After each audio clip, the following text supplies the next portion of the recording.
Bagaimana pendapat Ustadz tentang malam Rebo Wekasan?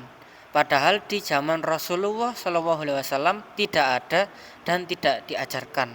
Tolong subscribe, like, komen, ting.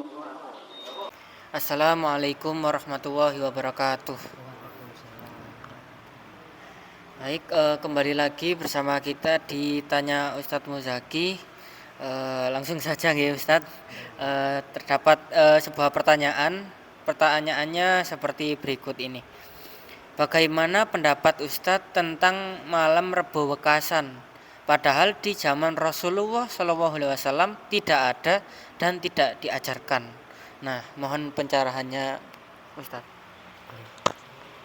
Alhamdulillah, mengenai ritual Rebo Wekasan yang memang tidak semua orang Islam mau melakukannya. Kan ngoten nggih. Nggih, memang kalau dikatakan Rebo Wekasan ini di zaman Rasulullah belum dilakukan, memang iya. Nggih, memang tidak dilakukan di zaman Rasulullah. Ya, berarti kalau di zaman Rasulullah tidak dilakukan berarti lah bid'ah. Betul, memang ini bid'ah. Karena yang dikatakan bid'ah kan fi'lu ma lam yu'had fi asri Rasulillah. Yang dikatakan bid'ah adalah sesuatu yang dilakukan di masa sekarang yang di zaman Rasulullah tidak pernah dilakukan. Itu namanya bid'ah. Cuma kita kan tahu di dalam kitab Aswaja, terutama yang dikarang oleh panjenenganipun Kiai Haji Hasyim Asy'ari, muassis Nahdlatul Ulama. Termasuk pembagian bid'ah niku bermacam-macam. Terus juga di dalam kitab Tahqiqul Akbar niku juga ada pembagian bid'ah. Termasuk bid'ah itu ada yang dikatakan bid'ah wajibah. Enten yang dikatakan bid'ah napa namanya mahbubah, ada yang namanya bid'ah makruhah, bid'ah mahrumah, bid'ah ibahah. Wadah niku kaya hubungannya dengan hukum wajib, sunnah, makruh niku lho. Jadi ada yang bentuk suatu bid'ah yang justru kita sunnah untuk mengikutinya. Ada bid'ah yang kita haram untuk mengikutinya. Lah, berarti bid'ah yang ada di dalam Rebo Wekasan niki termasuk kategori yang sunnah, apa yang haram, apa yang makruh dan seterusnya. Ya kita gali sendiri saja. Cuma di dalam penjelasan masalah Rebo Wekasan niki sebenarnya sudah banyak sekali kitab-kitab tasawuf yang menerangkan masalah ini. Terutama yang pertama kali membahas masalah Rebo Wekasan ini adalah kitab Ad-Dairabi, sing terkenal dengan sebutan kitab Dairabi ini. Lah niku menerangkan bahwa ada seorang ulama ahli kasfi wa tamkin. Nggih, gampangane ada seorang ulama yang sudah diberikan keistimewaan oleh Allah. Nek cara nabi yo seorang nabi yang telah diberikan wahyu oleh Allah. Nek cara ulama niki yang telah diberikan ilham atau irkhas oleh Allah, sehingga dia mengetahui sesuatu yang tidak semua orang bisa mengetahuinya. Nek cara bahasa dalang niku weruh sadurunge winarah, ngerti sebelum terjadi. Jadi segala sesuatu yang akan terjadi niku dia dikasih tahu oleh Allah. Niku ada orang yang dikasih tahu seperti itu tuh ada. Nggih, termasuk ulama niki. Sehingga ulama ini mengatakan bahwa yang telah diberikan irkhas atau ilham oleh Allah tadi, bahwa setiap hari Rabu terakhir bulan Safar, nggih, bulan Safar niku adalah hari di mana Allah akan menurunkan 320.000 balak untuk tahun yang akan datang. Loh, ingat loh ini untuk tahun yang akan datang. Jadi di dalam Rebo terakhir bulan Safar itu Allah niku akan ngedok palu, gampangane ngoten nek kula memberikan keterangan niku. Dadi pada tanggal sekian, bulan sekian akan terjadi musibah ini. Nah, pada tanggal sekian, bulan sekian, bulan September tanggal 17 contohnya akan terjadi musibah ini. Itu sudah dirangkai oleh Allah di hari Rebo terakhir bulan Safar itu. Akan digedok palu oleh Allah. Lah, di saat akan digedok palu itu, ulama ahlut tamkin wal kasfi atau ulama ahlul kasfi wa tamkin itu menganjurkan untuk seluruh umat, seluruh jamaahnya untuk takarub dumateng Allah, untuk ibadah dumateng Allah, untuk njaluk dumateng Allah. La yaruddul qadha ila du'a. Supados napa? Musibah, bala, wabah yang akan terjadi di 1 tahun yang akan datang itu mungkin dihilangkan, atau kalau tidak dihilangkan tidak terjadi kepada kita yang seharusnya terjadi kepada kita, tapi karena kita minta di Rebo Wekasan tadi akhirnya tidak terjadi kepada kita.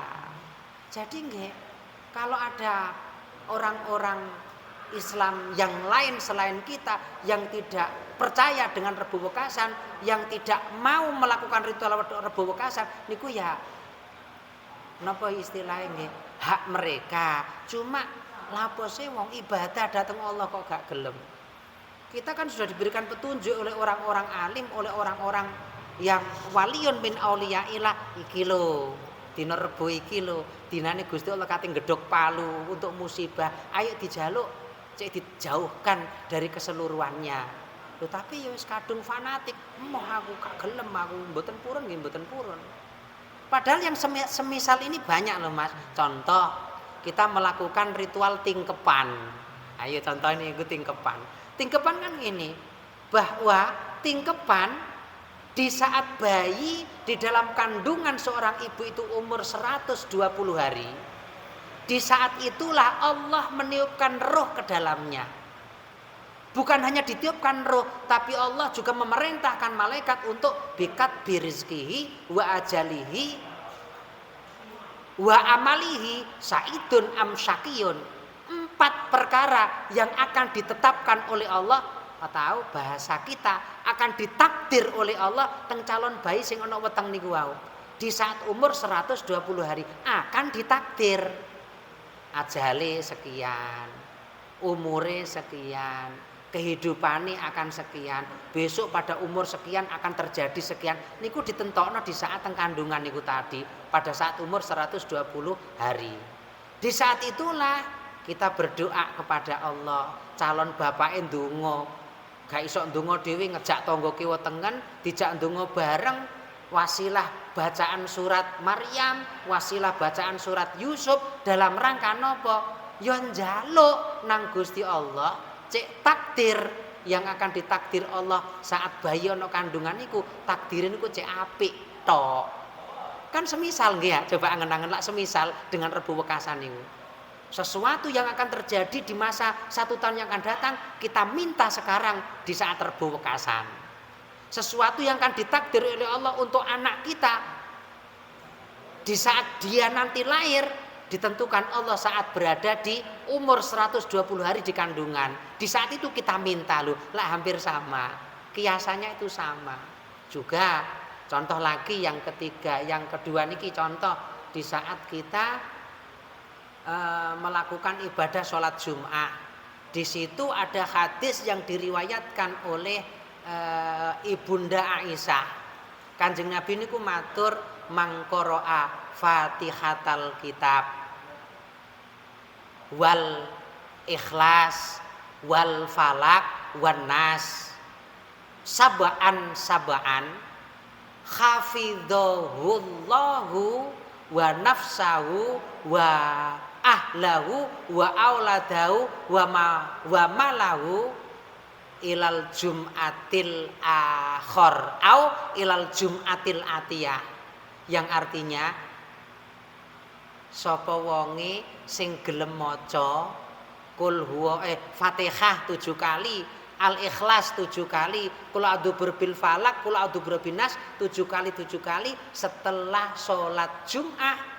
Qabla ayusni rijlahu min julusihi, sadurunge dia merubah tempat duduk tawaruknya saat uluk salam dari sholat Jumat tadi, maka bacaan 7 kali dari 4 surat tadi, 4 surat ya, niku menyebabkan orang tersebut mulai Jumat ini sampai Jumat yang akan datang akan dijaga oleh Allah dari musibah, akan dijaga oleh Allah dari bala, akan dijaga oleh Allah dari wabah.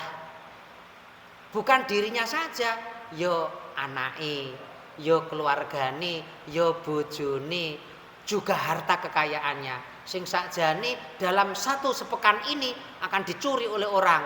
Mergo Jumat niku wau njaluk ning Gusti Allah lewat 7 kali niki tadi akhirnya wurung. Lah ini kan sama. Sesuatu yang belum terjadi, yang akan terjadi, kita minta untuk di masa sekarang.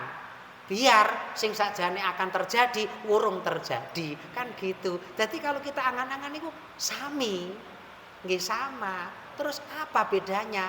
Niki sama-sama kita takarub dumateng Allah, sama-sama kita mendekatkan diri kepada Allah, sama-sama kita ibadah kepada Allah, taat kepada Allah, minta kepada Allah, doa kepada Allah agar kita dijauhkan dari musibah. Intinya kan gitu. Nggih, makanya kula nek ana wong takon, "Ustaz, apa ada sholat Rebu Wekasan?" Saya jawab, "Ada." Nggih. Loh, kok ada? Ndak ada, ada. Apa ada sholat nisfu Sa'ban? Ada. Saya begitu jawabnya. Terus niatnya gimana Ustadz? Ya tergantung sama niat sholat apa. Kan pahamannya orang-orang tuh sholat nisfu Sa'ban berarti usoli sunatan linis fi Sa'ban kan gitu. Mboten. Usoli sholat sunnah Rebu Wekasan mboten. Tapi tergantung sholat yang kita lakukan di saat kita melakukan ritual nisfu Sa'ban dan Rebu Wekasan tadi. Kalau Rebu Wekasan, sholatnya yang dianjurkan oleh para ulama, terutama yang sekarang kitabnya juga terkenal, yaitu yang dikarang oleh Abdul Hamid Al-Qudsi, imam besar Makkatul Mukarramah. Niku ngarang kitab yang isinya sama persis dengan Ad-Dairabi, persis menerangkan masalah Rebu Wekasan. Padahal ulama sekarang nih, ulama jadid gampangannya, juga di dalam kitab Kanzun Najah wa Surur niku juga menerangkan itu Rebu Wekasan, dan masih banyak lagi termasuk ulama-ulama besar Mbah Maimun Zubair juga menganjurkan Rebu Wekasan. Juga sinten niku kedinding niku Yai Asrori, juga Mbah Arwani punten niku Kudus niku juga menganjurkan Rebu Wekasan. Bahkan guru saya, Yai Thohir Arifin, pengasuh pondok pesantren Al-Falah Bades Pasirian Lumajang juga menganjurkan ini. Bahkan beliau menambahkan untuk meminum air salamah, air asma. Apa air asma itu? Air asma itu air yang air hasil redaman kertas yang di atas kertas itu dituliskan ayat-ayat salamah yang jumlahnya ada 7. Jadi niki kita minta barokah kepada Allah lewat ayat-ayat Al-Quran yang kita lunturkan di dalam air, kemudian air itu kita minum. Fadilahnya apa? Barang siapa yang meminum air salamah ini yang dilunturkan ayat-ayat Allah, maka dia sampai 1 tahun yang akan datang akan dijauhkan Allah dari balaknya, dari musibahnya. Niku sampai sekarang masih saya amalkan. Apa air salamah itu? 1, membaca ayat salamun qaulam mir rabbir rahim. 2, membaca ayat salamun ala nuhin fil alamin. 3, membaca ayat salamun ala Ibrahim. 4, membaca ayat salamun ala Musa wa Harun. 5, membaca ayat salamun ala Ilyasin. keenam membaca ayat salamun alaikum tibtum fadkhuluha khalidin. Kemudian yang ketujuh membaca ayat salamun hiya hatta matlail fajr. 7 ayat ini ditulis di atas kertas, kemudian dimasukkan ke air, kemudian diminum seluruh jamaah. Setelah diminum seluruh jamaah, sisanya bisa kita masukkan ke bak mandi, bisa kita masukkan ke galon-galon minum kita, biar seluruh keluarga kita ikut merasakan keberkahan air salamah ini. Loh, ini semua adalah merupakan wasilah doa kita kepada Allah. Jadi mboten masalah kita minta kepada Allah lewat air salamah itu tadi. Jadi kalau menurut saya pribadi dan dawuh para kiai-kiai saya sendiri, sanad ilmunya yang sudah jelas, termasuk panjenengan pun Yai Thohir Arifin. Beliau merupakan keponakan dan santri saking Abdul Hamid Pasuruan. Juga guru saya yang bernama Kiai Haji Ahmad Adnan Lumajang, juga asli santri saking Mbah Hamid Pasuruan. Juga guru saya Kiai Haji Muhaimin Tamam, pengasuh pondok pesantren As-Salam Bangilan Tuban, juga menganjurkan ini. Juga beliau Romo Kiai Haji Jamaluddin, santri saking Mbah Memun Zubair, pengasuh pondok pesantren Al Munawir Sumber Pandan Mojo Tamping Bangsal Mojokerto, juga menganjurkan ini. Jadi guru-guru saya semua menganjurkan ini. Nah, kalau guru saya menganjurkan, lapo saya mamang. Maka sampai detik ini pun saya juga masih tetap mengamalkan ritual Rebo Wekasan dengan harapan dari tadaruk kita, dari doa kita kepada Allah, kita dijauhkan dari musibahnya, dari balaknya, dari wabahnya untuk 1 tahun yang akan datang. Nggih, kalau kinten itu jawaban saya mengenai masalah Rebo Wekasan. Nggih, mugi-mugi manfaat, Mas. Terima kasih banyak atas jawabannya Ustadz. Oke, mungkin cukup sekian untuk tanya jawab bersama Ustadz Muzaki pada video kali ini. Terima kasih yang sudah menonton. Wassalamualaikum warahmatullahi wabarakatuh.